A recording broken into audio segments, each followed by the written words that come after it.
여드름으로 저희 병원에 오시는 분들이 굉장히 많습니다.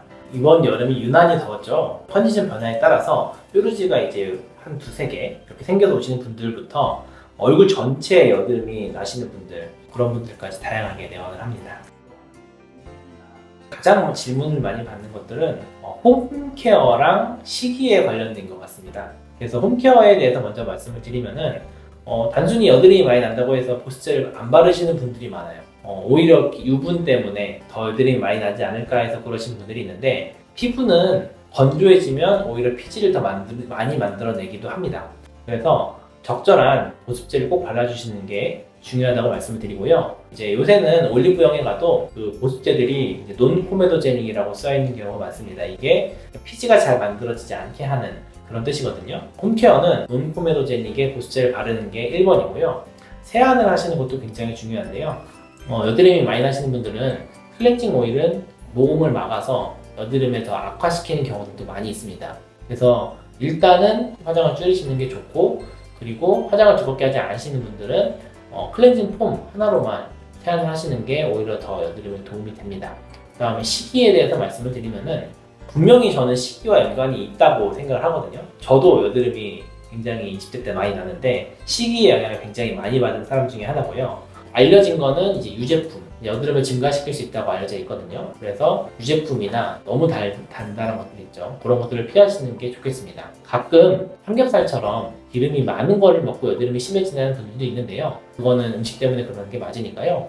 그런 식으로 유발하는 음식들을 조금씩 조절을 하시는 것이 도움이 되겠습니다.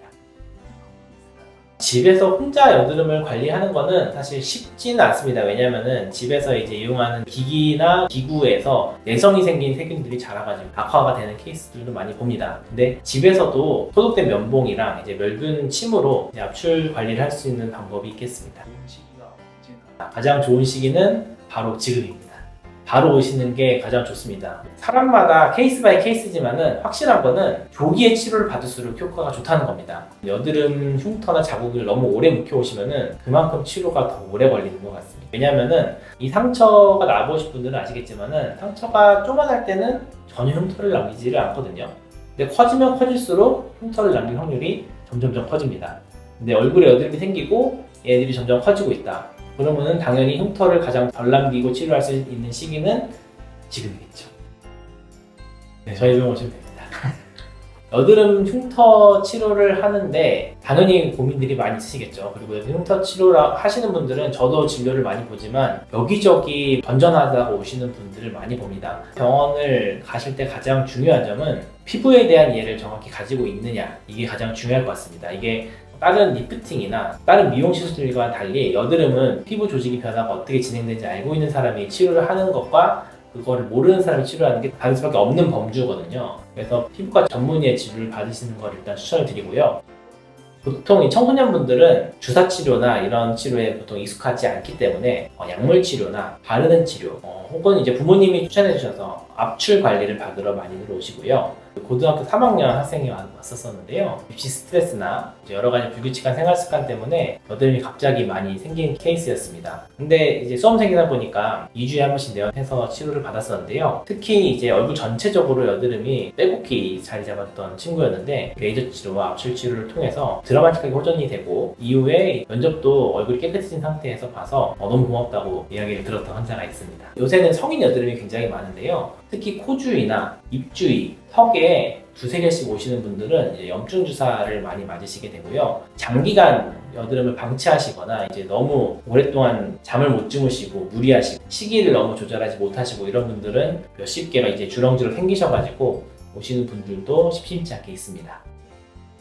오래된 흉터들도 충분히 좋아지는 경우들이 많습니다. 생긴 지 오래된 흉터에 생긴 게 어떠냐에 따라 조금 다릅니다. 완만하게 생겨야지 치료 효과가 더 좋은 편이고요. 부위에 따라서도 조금 차이가 있습니다. 피부가 여유가 있는 부분에 생긴 흉터들의 치료가 좀 더 잘 되는 편이고요. 피부가 텐선을 받는 쪽에 생긴 흉터들은 치료가 잘 안 되는 편인데, 그럼에도 불구하고 오래된 치료 흉터들도 요새는 콜라겐 부스터들이나 바늘이 없는 약물 주입기 이런 것들을 이용해서 오래된 흉터들도 충분히 좋아지는 경우들이 많습니다.